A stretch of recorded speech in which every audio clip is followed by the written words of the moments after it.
ৰূপে মোহনীয় হৈ উঠিছে বটদ্ৰৱা প্ৰকল্প। সুদৃশ্য জ্যোতি বিষ্ণু প্ৰেক্ষাগৃহ উদ্বোধনৰ বাবে সাজু। আৰক্ষী আয়ুক্ত কাৰ্যালয়ত অপাৰ প্ৰস্তুতি। কেন্দ্ৰীয় গৃহমন্ত্ৰীৰ আগমনক কেন্দ্ৰ কৰি সৰ্বত্ৰ ব্যস্ততা। তিনিটাকৈ বৃহৎ প্ৰকল্পৰ শুভ উদ্বোধনৰ বাবে অসমলৈ গৃহমন্ত্ৰী অমিত শ্বাহ। মহাপুৰুষ শ্ৰীমন্ত শংকৰদেৱৰ জন্মস্থান হিচাপে বিদিত বৰদোৱাক সজাই তোলা হৈছে আটকধুনীয়াকৈ। বিশ্বমানৰ আধ্যাত্মিক আৰু সাংস্কৃতিক কেন্দ্ৰ হিচাপে গঢ়ি তোলাৰ মানসেৰে দিয়া হৈছে অনন্য ৰূপ বটদ্ৰৱা প্ৰকল্পক। ৰাজ্যৰ পৰ্যটন ক্ষেত্ৰত অপাৰ সম্ভাৱনাৰ বাৰ্তা কঢ়িয়াই সাজু হৈ উঠিছে বটদ্ৰৱা প্ৰকল্প।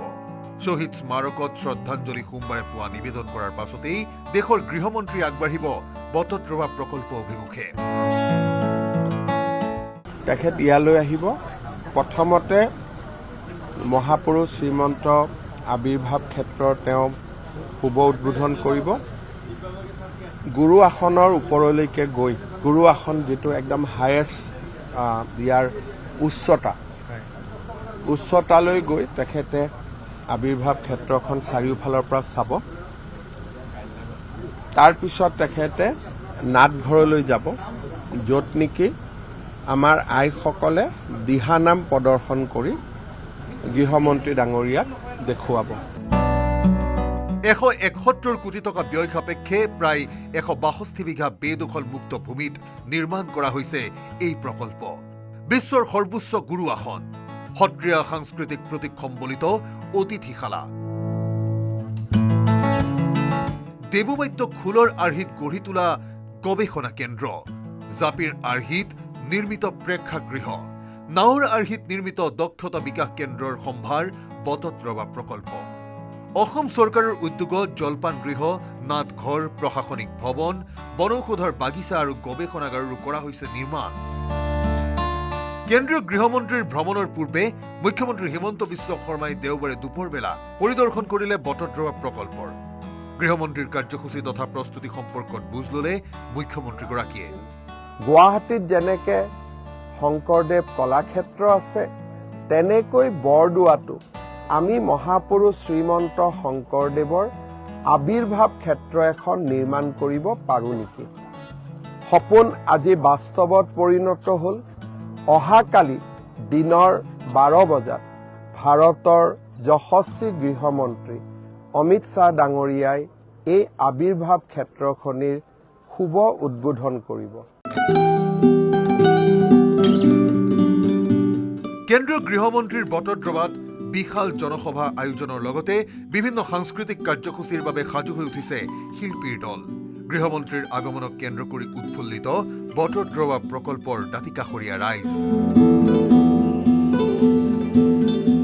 ইয়াৰ আশে পাশে গোটেই সমস্ত যিটো এৰিয়া, ঢিঙৰ পৰা আৰম্ভ কৰি কোবাইকটা সত্ৰ, বালি সত্ৰ, কেইবাখনো সত্ৰ সন্নিৱেশ কৰি আছে। আৰু গুৰুজনাৰ শৈশৱটো ইয়াতে পাই পৰিছিলে। কিন্তু অতি দুখৰ কথা আছিলে আমাৰ আজি 10 বছৰ আগতে এই ঠাইটুকুৰা য'ত বটদ্ৰৱা ইতিমধ্যে যিখন বটদ্ৰৱা শ্ৰীমন্ত শংকৰদেৱ আবিৰ্ভাৱ ক্ষেত্ৰখন শুভ উদ্বোধন হ'বলৈ গৈ আছে, তাত যিজনে অবৈধ বাংলাদেশী ইয়াত বেদখল কৰিছিলে। আৰু এই বেদখল উচ্ছেদ হোৱাৰ পিছত দেখা পাইছে কি সুন্দৰকৈ এখন আবিৰ্ভাৱ ক্ষেত্ৰ ইতিমধ্যে ইয়াত নিৰ্মাণ হৈছে। আৰু 222 কোটি টকাৰ ব্যয় সাপেক্ষে নিৰ্মাণ হোৱা এই আবিৰ্ভাৱ ক্ষেত্ৰখন অহা কাইলৈ ভাৰতবৰ্ষৰ মাননীয় কেন্দ্ৰীয় গৃহমন্ত্ৰী অমিত শ্বাহ ডাঙৰীয়াই শুভ উদ্বোধন কৰিব।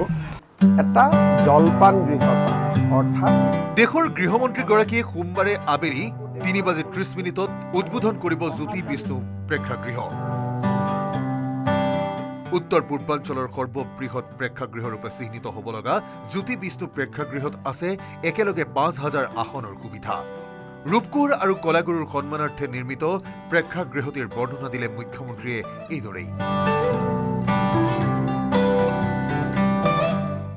ৰূপকোঁৱৰ জ্যোতিপ্ৰসাদ আগৰৱালা আৰু কলাগুৰু বিষ্ণুপ্ৰসাদ ৰাভাক সন্মান জনাই ৰাজ্য চৰকাৰে গুৱাহাটীত 5,000 আসনযুক্ত এটা সুন্দৰ কলা মন্দিৰ বা প্ৰেক্ষাগৃহ নিৰ্মাণ কৰিছে আৰু বিষ্ণুপ্ৰসাদ ৰাভাৰ বাবে উৎসৰ্গিত এতিয়া আপোনালোকক মই দেখুৱাব খুজিছোঁ এই সুবিশাল প্ৰেক্ষাগৃহ 5,000 লোক ইয়াতে বহিব পাৰিব। প্ৰেক্ষাগৃহ উদ্বোধনৰ পূৰ্বে আৰক্ষী আয়ুক্তৰ নৱনিৰ্মিত সুদৃশ্য কাৰ্যালয় মুকলি কৰিব অমিত শ্বাহে। এই কাৰ্যালয়ৰ লগতে কেন্দ্ৰীয় গৃহমন্ত্ৰীয়ে মুকলি কৰিব integrated common and control centre. সুৰক্ষা আৰু জৰুৰীকালীন সঁহাৰি ব্যৱস্থা সুদৃঢ় কৰিবৰ বাবে 2000ৰো অধিক চিচিটিভিৰ ব্যৱস্থা কৰা হৈছে। গৃহমন্ত্ৰীগৰাকীৰ এই আগমনে স্বাভাৱিকতে বিজেপিৰ শিবিৰত উৎসাহ বৃদ্ধি কৰিছে। একেটা মাহতে কেন্দ্ৰৰ 2 মহাশক্তিধৰ নেতাৰ আগমনে সুতীব্ৰ কৰি তুলিছে 2024ৰ নিৰ্বাচনৰ বাবে ৰাজ্যিক বিজেপিয়ে বজোৱা ৰণদুন্দুভিৰ মাত। আবিৰ্ভাৱ ক্ষেত্ৰৰ কলা কেন্দ্ৰ আপোনালোকে দেখিলে দেখা পাব। নগাঁৱৰ পৰা নিৰুৎপল বৰা, গুৱাহাটীৰ পৰা Priyabrata Gogoi report, news 18 Assam north east. আমি এই তাল আকৃতিৰ কলা কেন্দ্ৰটোৱে হৈছে এই গোটেই আবিৰ্ভাৱ ক্ষেত্ৰৰ বাবে এটা অডিটৰিয়াম। এই তাল আকৃতিৰ ঘৰটোতেই আমাৰ কলাক্ষেত্ৰ বা আবিৰ্ভাৱ ক্ষেত্ৰৰ অডিটৰিয়ামটোক স্থান দিয়া হৈছে আৰু ইয়াত আমি সকলো ধৰণৰ সভা সমিতি কৰিব পাৰিম। আপুনি বিচৰা বাতৰি পাব কেৱল নিউজ 18 এপত। নিউজ 18 এপ ডাউনলোড কৰিবলৈ স্কেন কৰক এই QR কোড। গুগল প্লে ষ্টৰতো পাব এই নিউজ 18 এপ।